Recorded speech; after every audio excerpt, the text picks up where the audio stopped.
All right, welcome. Good morning, everyone. I'm Sarah Queen, Solutions Marketing Manager at Landmark. We've gotten people together today because we know that getting buy-in on digital oil field projects can be difficult in this environment where most days it seems like we're almost exclusively focused on cutting costs. As we know, though, continuing process and engineering improvements make production operations more efficient and drive down costs ultimately. And successful project plans make this clear to upper management, and they prioritize early wins to validate returns on investment. Landmark has been advising on and helping deploy these digital oil field project plans for decades. Today, our global lead for our production solutions practice, Suryansh Purwar, is here to give some advice from his 10 years of experience in fields around the world. During his talk over the next 20 minutes, please submit any questions through the webinar tool. You'll see on the separate toolbar in gray a box for questions, and I'll be able to see those as they come in, and we'll answer those at the end. Now let me turn the presentation over to Suryansh. All right. Thank you, Sarah. Good morning, everyone. My name is Suryansh Purwar, and I am very excited to have this opportunity to talk to you all about a topic that I'm very passionate about.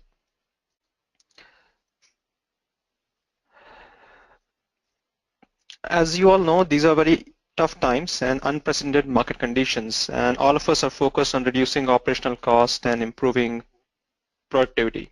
So today we'll be talking about our experience in helping our customers with these challenges. And in particular, we'll be talking about how we can help in identifying the best opportunities through a rigorous assessment process. So in the current market conditions, the importance of an optimized production life cycle is not lost on anyone. In fact, it is becoming all the more critical. However, the road to achieve that optimization or the high output is fraught with many challenges, and some of them we have listed over here. For any of us who have started to work on these projects or have gone down this path, these challenges should look familiar. And the idea is that in this webinar we will be discussing the process to define the business case for assessing and implementing your digital oilfield initiatives, the strategies and approach you can take to analyze your current practices, compare them to best industry standards, analyze the gaps, and then rank the opportunities for improvement. We'll also cover some proven methods that we have used in the past for conducting these assessments, and also talk about the typical deliverables. Just to set a bit of context to the earlier slide, the industry is also recognizing the need to work on these challenges in the current market. Now, there have been a lot of quotes and articles on this, and we have just picked a few to illustrate the point. Back in September, the CEO of DNV made a comment that the industry should be using the current crisis as a chance to improve operational inefficiencies and reduce cost.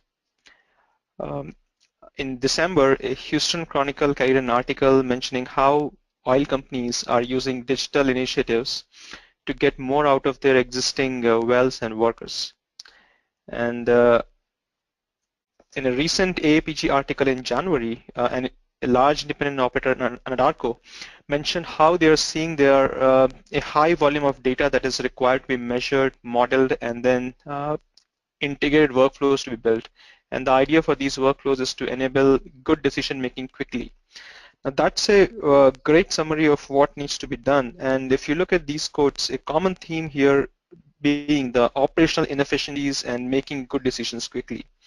And the main pain around all of these things pertain to lesser people, a high abundance of data, and siloed processes.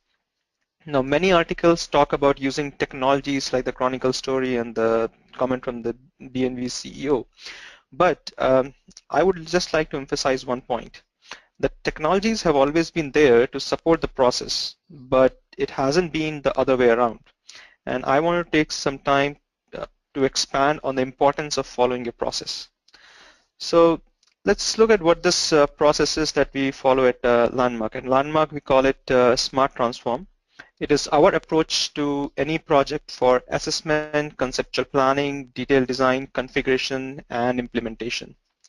Now the question is, why do we do it? If we look at any typical project that has been done the traditional way, we always spend more time in what we call the valley of pain that you see here. And this area signifies the time we spent on redesign, changes, approval, or uh, any of the changes that we have to do. With Smart Transform, we can reduce this and we can help you get your goals faster with more capabilities and with little productivity loss. So the question now becomes, what are the secret sauce for this process? It's actually very simple. It just means that we work with the key stakeholders and business owners to focus on the key objectives. We then take the vision down to a conceptual design, present to the stakeholders and owners to get support and buy-in. It is then that we translate that solution into a detailed design for deployment, plan the project activities and dependencies, and look at the final execution that will lead to a successful result. Uh, at the end, we develop a continuous process improvement program that can sustain this project and the best practices and look at the KPIs that the customer defines as critical to their operating success. The message that I want to convey is very simple. If we follow standard process and industry best practices, we are setting up our projects up for an accelerated time to value.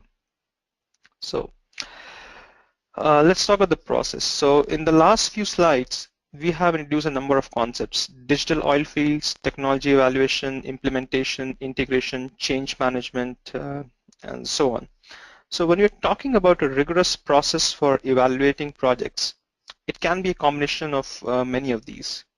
Now this is hardly a new topic, and many industry experts have dealt with it before, and we are not trying to reinvent the wheel. What we have done here is we have summarized the key learnings from all of these to build our process, and we have validated this by using this on over the course of many projects that we have executed. So the first and the most important step in the process is to identify the business objectives. This is a very critical step because this is what defines the primary goal of the project. Now, many a times we get requests from our customers for a standard digital oil field implementation. Now, in our experience, there are no standard implementations. There are successful ones and there are failed ones. And the successful ones almost always rightly identify the goals that should be driving the implementation. Now, what are those what those goals could be? For example, for a mature field, it could just be a reduction in water cut by 5%. For a deep water offshore, it could be just increasing runtime from 70 to 90%. Now, once this step is rightly done, the rest of the process aligns easily. The rest of the process being that we can then benchmark the current processes against industry best practices to identify gaps and improvement opportunities. We can do a benefit cost analysis for each opportunity to identify quick wins or things that deliver uh, meaningful results in a short amount of time with minimal investment of effort. Now, this is also something important as these early successes can help in building user confidence and get more management buy-in for future expansions. Once we go through all these steps, developing a sustainable long-term strategy is the last logical step. Now, many times we are asked, why do an assessment in the first place? Why don't we just get started right away? But along with that, we are also asked many other questions when you begin a project. Should I focus more on artificial lift optimization or water flood management? What is more important, data quality or KPIs? How can I get actionable information quickly from the data that I have? And many others. Now, the value in doing a professional assessment drives the portfolio of projects implemented, and that will in turn answer many of these questions. And especially in today's time when every capital investment needs to be justified, the assessment can provide you with the right business justification. Now, just to illustrate the point on how it helps, we have some numbers on actual NPV or returns that have been achieved by implementing these kind of assessments. Uh, some customers of ours have been able to increase production by as much as 3 to 5%. Non-productive time has been reduced by up to 7%. Downtime time has been reduced up to 10%. It also achieves better compliance with API regulations and improved HSE standings. Now, these are all published metrics, so these are not something that we are just making up, but this is actually being peer approved by NSP papers as well. So let us now look at the big question. How can we ensure that project opportunities are evaluated rigorously? Now, to answer this question, I'll focus on four aspects: the prerequisites, the best practices, success stories, and the lessons we have learned. So let's talk about the prerequisite first.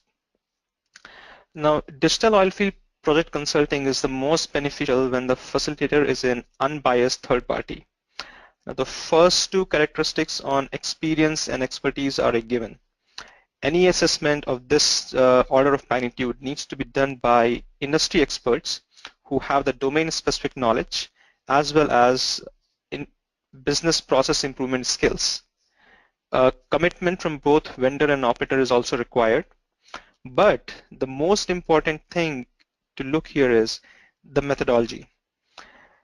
I would like to emphasize this even more because we need to have processes that include a structured process discovery phase along with some mapping and analysis tools. Now, the importance of these tools is that they help in bringing out the best opportunities forward in the least amount of time with the least effort in terms of time and cost. And they also help in the selection of projects with the most value and help us organize them into a roadmap for implementation. So these are extremely critical things that we need to have and before we begin an assessment. And then the next step from there is defining the objectives. And in our opinion, at every step in the process, the objectives should be clearly defined. So at the initial stages, it is very important to identify and analyze an operator's current practices in different areas like production operations, reservoir performance, production optimization, monitoring and surveillance, data management, and so on. Later, we need to compare these current practices to the industry standards or peers in similar assets and experience. And as we move ahead in the process to long-term sustainable strategy, we need to facilitate the ranking of issues as well as the potential projects in terms of cost, benefit, and effort. Now, another important aspect to consider during the assessment is the strategic pillars of the operator being assessed. Now, every asset and every operator is unique, and each of them come with their own set of challenges.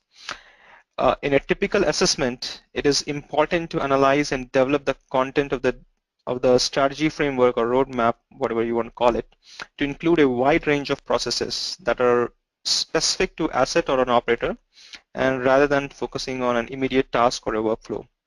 Now, what do we mean by this? This means that whenever we do an assessment, we need to consider various facets of the particular asset or the operator. Technology. What investment has already been made by the asset, and what are the future technology considerations, or if they have any constraints.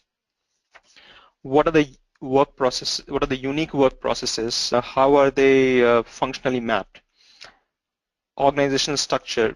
Who are the process owners, and who are the people who are responsible for each business process? Governance. Is there an existing governance model around data and business process that needs to be integrated? Once all of that is done, we can then say we have all the right ingredients to define the right strategy and deliver a sustainable project that can deliver value in the long term. With that, I would like to now talk about the best practices that we have learned from our experience. Let's start by looking at the best practices around analyzing business drivers. Now, to do that, our proven standard framework comes with templates for questionnaires and analysis tools that help in ranking projects. To start with, owners of each process area are identified and sent questionnaires. The questions are divided into many groups by function, like reservoir, production operations, data issues, applications, optimization practices, and so on. Based on these questionnaires, the team comes up with a preliminary set of business goals and key work processes. These are then validated in a workshop with stakeholders where we define value drivers identify and rank opportunities, focusing more on the outcomes. And this then is used as an input to define the strategy and the roadmap later. Now, what we have learned is this methodology is extremely useful not only to prioritize opportunities, but also to get ownership from the stakeholders since they are going to be fully involved during the process right from conceptualization. This is a key element since any project success depends on how quickly users adopt, how useful it is, and in our honest opinion, involving the users from the conceptualization phase is the easiest way of achieving this. Now, on identifying gaps and opportunities, what we do is we take the help of known industry publications and our past project experience to identify the best practices and benchmark the current processes against them. So we utilize standards like DMBO, known standards for data management like DMBO, BOK, or so on, and even for production operations and reservoir performance, we utilize a known performance metrics. What happens in the benchmarking then is we do them in the form of an as-is process map, which will provide the detailed description of the current state process for each business process that will show the functional relationship between work activities and roles. Once it is benchmarked, then we will develop a to-be process map that will consider the current technology constraints, current investments, and the current strategy that the operator has, and develop a recommended data and business process flow after accounting for all these gaps and looking at similar implementation by industry peers. Uh, let's look at the next step, which is ranking of opportunities and identification of quick wins. Now, this is driven more by the information received in the last step. Now, this is the step where we determine how much time would be saved by automating routine procedures, how much downtime reduction or cost saving would be realized by a surveillance operation, or even how much production would be improved by means of deploying an optimization routine. So in this step, we define short-term quick wins, which not only include the project opportunity, but also include a conceptual design including scope requirements and a deployment schedule to implement the strategy framework for defined opportunities over a period of 3 to 4 months. The requirements also include what would be the measures of success. So, once we finish, how can we judge that we have what we have done is successful? As the last step in the assessment, what we do is we define a strategy roadmap, and that is created in a phased approach, starting from improved monitoring, optimization, and finally operator advisory and control, taking the asset operations team to a higher level maturity in terms of their processes. Now, the deliverables for this step would be a roadmap, which is a suggested execution plan, including a kind of a rough order of magnitude cost estimate, schedule, and key change management recommendations. Along with that, we also provide a strategy framework which aligns the current initiative with the long-term objectives of the asset and the corporate policies. Now, I would like to make one quick point about these evaluations.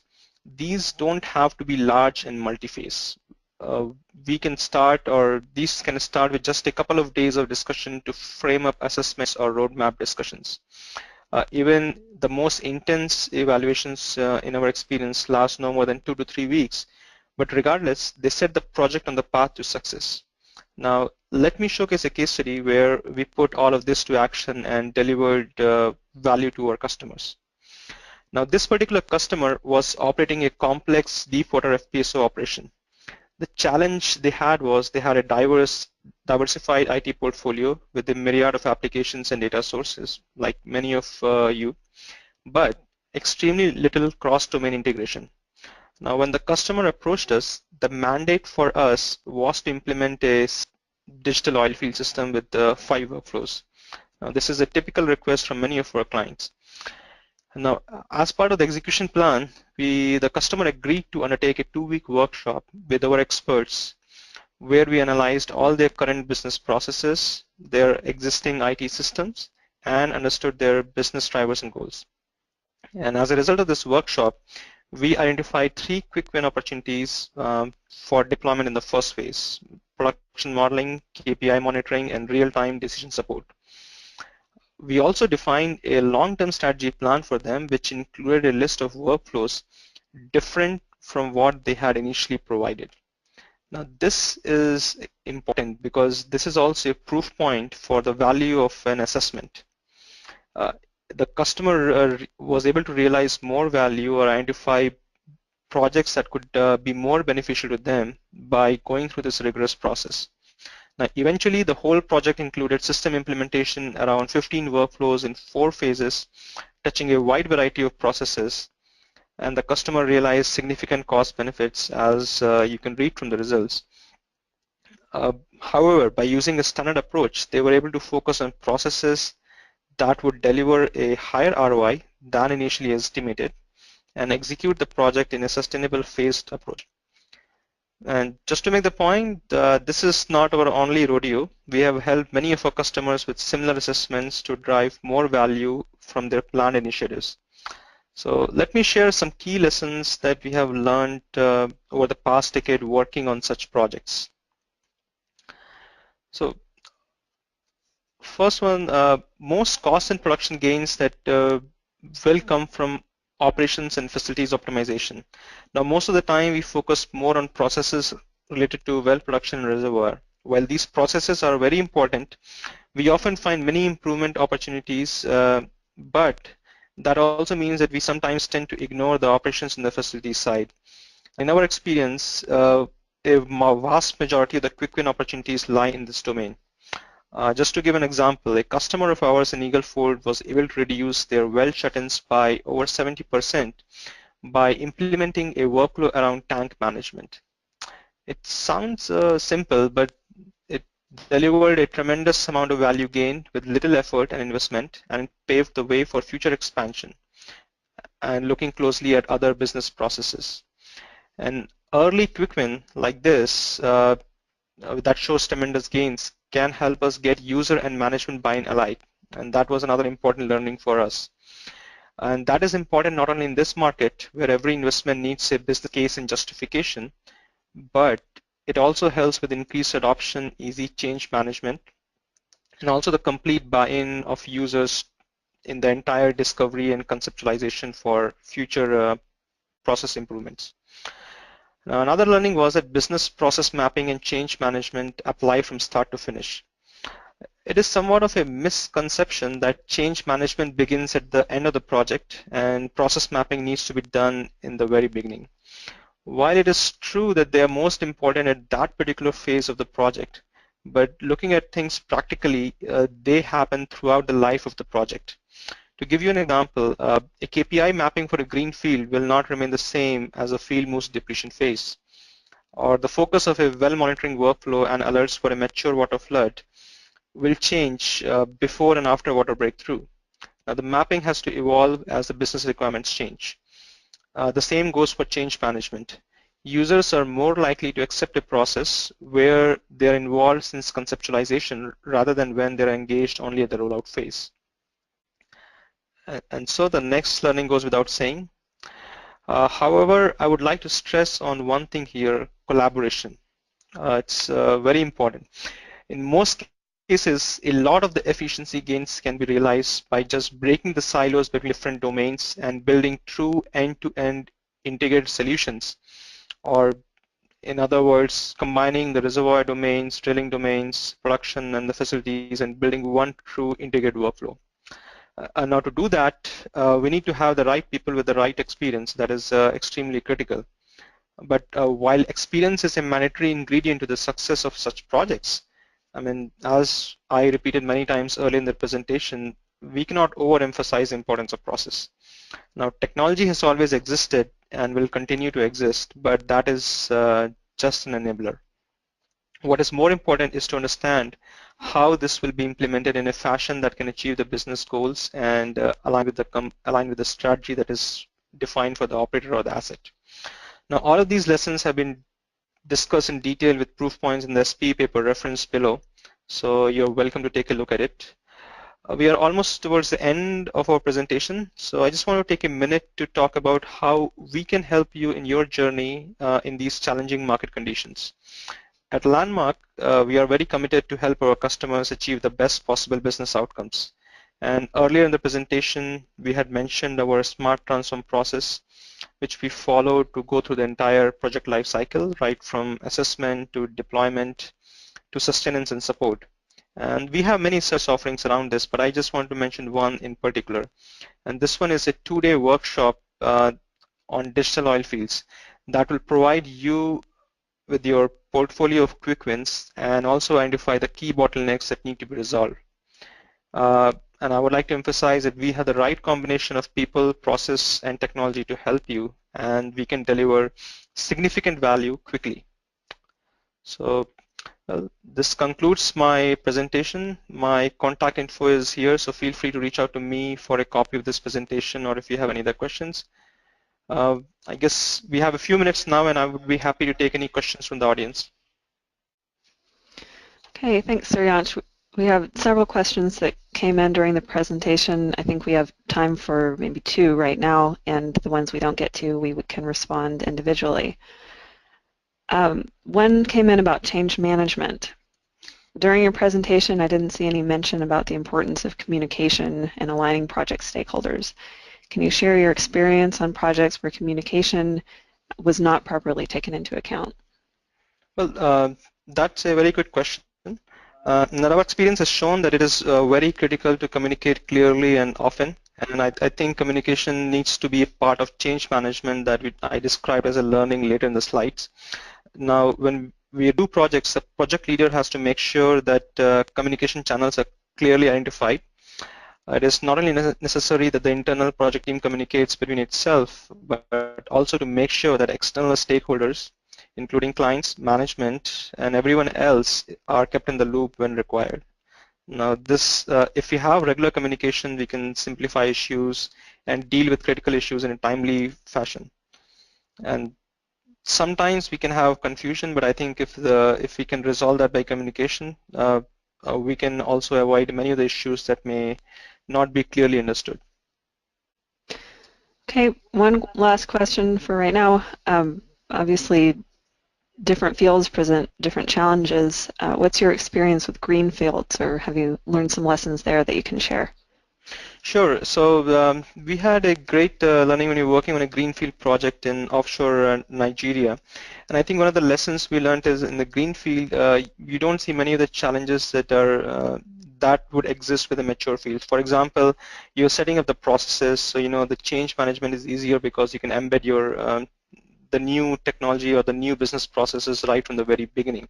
So that part is there, and then even the people are very open since it's just starting and they want to know what could be done. On the other side, on the technical side, we see that they require a lot more focus and a lot more data and workflows. So their challenges are markedly different. So they are focused more on runtime, ensuring issues don't happen, ensuring they reach the peak production quickly, and for example, in the particular field you worked on, they were targeting reaching the peak production within a year. They were operational. So I think the technical challenges vary significantly, and I think in a greenfield, I would focus more heavily on the technology side, because you also need the right instrumentation to be able to achieve the things that you want to do. So that's just my 2 cents on greenfields. Okay, we had a lot of questions come here at the very last moment, and we will respond to you all offline. We're out of time for this morning. Thank you for joining us. Please reach out to Suryansh or your other Landmark contacts if other questions come up. Have a great day. Bye-bye.